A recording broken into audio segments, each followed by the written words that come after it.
কথায় যদি বলি সেটা হচ্ছে পার্বত্য চট্টগ্রামকে নিয়ে একটা আলাদা জো খ্রিস্টান স্টেট অর্থাৎ ইহুদিবাদী একটা খ্রিস্টান রাষ্ট্র করার চক্রান্ত চলছে।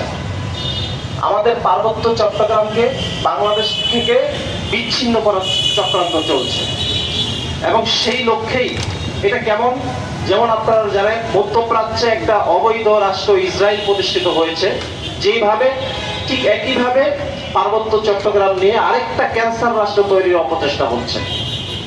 আমরা যদি একটু পিছনের হিস্ট্রিতে যাই, আমরা দেখবো যে ব্রিটিশরা এই দেশে আসার পরে তারা যে ডিভাইডেড রোল প্লে করেছিল, ভাগ করো শাসন করো, সেই একই রকম একটা তারা কাজ করেছিল মধ্যপ্রাচ্যে ইসরায়েলে।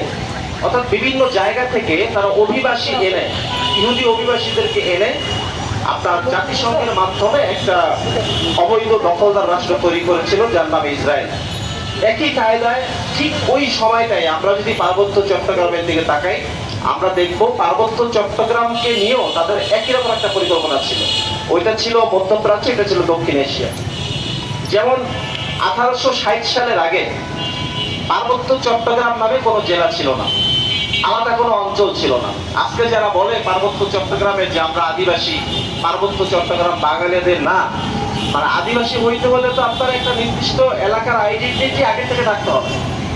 কিন্তু আমরা যদি দেখি 1860 সালের আগে তো পার্বত্য চট্টগ্রাম নামে আলাদা কোনো জায়গায় ছিল না, পুরো জায়গাটা ছিল চট্টগ্রাম, অর্থাৎ চট্টগ্রামের সাথে যুক্ত ছিল এটা।